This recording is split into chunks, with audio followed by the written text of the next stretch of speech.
Dante's Boxing Nation, what's going on, guys?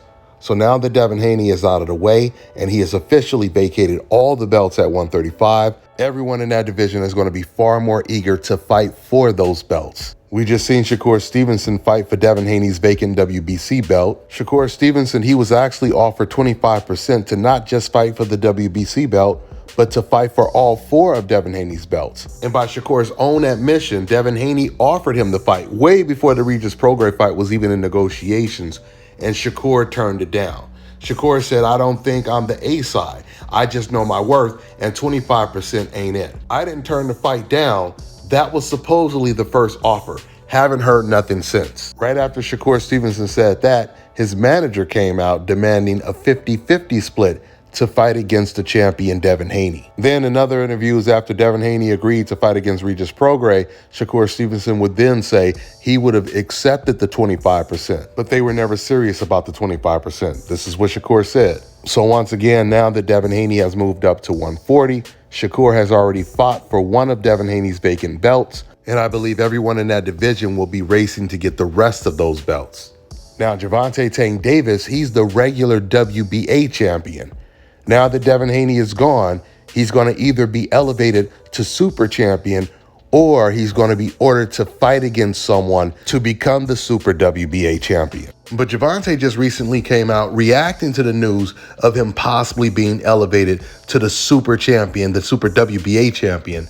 And he simply responded by saying, "I don't want that ish." But the fact that Gervonta did go up to 140 to fight Mario Barrios for a regular belt means there's still a very good possibility that later on Gervonta could end up fighting for that belt, or he could end up accepting the elevation if they do elevate him. I mean, if Gervonta is going to say he doesn't want that belt, I think it would have been a good look for him to say, "I don't want that belt. I want to fight Devin Haney. I want to beat Devin Haney." Just like Gervonta told the world that he wanted to beat Ryan Garcia years before the Ryan Garcia fight was even made. Then you have some of the latest Devin Haney victims, George Kambosos and Vasyl Lomachenko, that most likely will be fighting for Devin Haney's vacant IBF belt. I mean, now that Devin Haney has left the division, those belts are like tombs being raided right now by all the lightweight fighters. Matter of fact, now that it's a new day at the lightweight division, I don't think there's going to be a lot of fighters saying that belts don't matter. Then you have the vacant WBO belt. Lomachenko is currently ranked number 1 at WBO, but he's most likely going to fight George Kambosos for the vacant IBF belt, which would make Lomachenko's countryman Denis Berinchyk the number 1 contender, and that would make Isaac Cruz the number 2 contender. Angel Fierro is at number 4, William Zepeda is at number 5, and Frank Martin is at number 6. Raymond Marataya is at number 7. Now, since we know in the sport of boxing, fighters often turn down title shots, vacant title shots, especially depending on who they're being asked to fight for the belt. That means any of these guys of the top 7 when it comes to the WBO can be ordered to fight against each other for that vacant belt. Now, and I just have a feeling off the bat, Isaac Pitbull Cruz, if he's offered to fight for the vacant belt, he's going to turn it down, depending on which contender it's going to be. There's also the speculation that Cruz is going to fight against Davis in a rematch next. Coincidentally, Isaac Pitbull Cruz is ranked number 1 by the WBA, and Gervonta Tank Davis is the regular WBA champion. Now, even though I don't know too much about Denis Berinchyk, I just believe there's a very good chance he's going to be in the mix when it comes to that vacant belt. But if I'm wrong, the possibilities are endless when it comes to the top 7. We could possibly get Frank Martin versus Raymond Marataya, William Zepeda versus Frank Martin or Marataya. Now that Frank Martin has already turned down a title shot to fight against Shakur Stevenson, I don't think he's going to turn down a title shot to fight any of these guys right here. And outside of Lomachenko, I will pick Frank Martin to beat any of these guys in the top 7. So there's a very good chance that by the end of 2024, Gervonta Tank Davis, Shakur Stevenson, Lomachenko, and maybe someone else will hold the belts that Devin Haney was holding before he moved up to 140. That's all I got for now, guys. I'm on to the next one. Devin, will you ever go back down to 135? You know what I mean? You got all the belts at 135. You did everything at 135. Yeah, I mean, it would have to make sense for me to go back down to 135. It's a huge fight. You know, we got Tank Davis is still at 135. What about Shakur, man? Yeah, why Tank ain't fighting? I mean, why he ain't calling you out? Why he calling everybody else out except for you? Shakur's at 135. It's still big fights at 135, but you know, Tank is the big money fight for me at 135. So that would be something to go back down for. Other than that, it really makes no sense for me. What was your thoughts on 10%? If you fight Shakur, I think it might be 5% now. 5% now. It dropped. Hey, what did you think about his last performance too, though, man? Your personal opinion. I think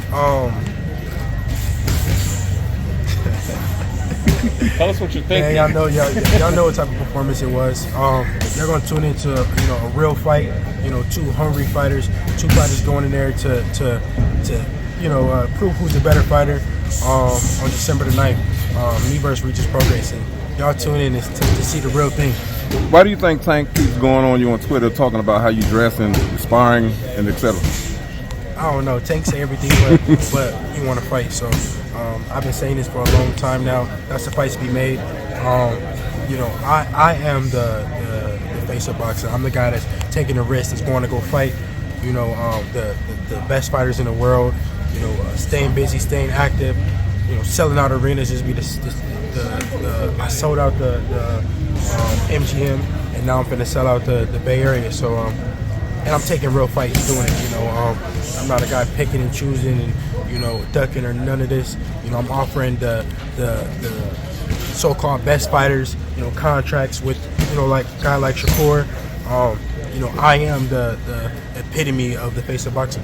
Let me tell you guys about Issa Israel Law Firm. It is a full-service legal practice based in Denver, Colorado, an emerging hub for combat sports and high-altitude training. If you're a fighter inside or outside of the ring and you need a law firm you can trust to fight for you, visit thefighterfirm.com or email help@iilawfirm.com. Legal representation is usually limited to plaintiffs or defendants in Colorado, but iFirm can help anyone in the world with trademarking their business name, logos, and U.S. immigration issues. This brother has been my attorney for a while and helped guide me through all kinds of business and civil issues, so make sure you guys go to thefighterfirm.com. All right, now check this out, guys. If you're looking to repair eczema scars, burns and bruises, dark spots and blemishes, the fever blisters, diabetic ulcers, this right here is the perfect product for you guys. It's called LO Key Face and Body Oil. Athletes and top-ranking boxers, they're also using it after training to reduce swelling, inflammation, and to ease the pain. So get yours today. Go to LODkey.com, like them on Facebook, and follow them on Instagram. An important message from Youth Fountain Laboratory, makers of VasoFlux and VasoFlux for Men.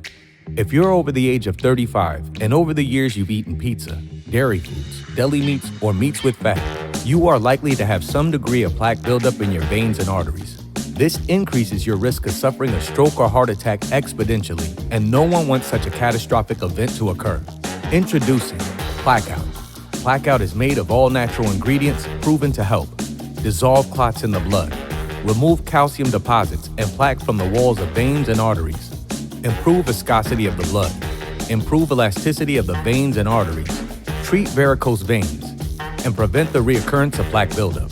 For more information, visit Youth Fountain Laboratory at youthfountainlab.com or call 1-800-853-7856. And remember, to help unclog veins and arteries, get the Blackout.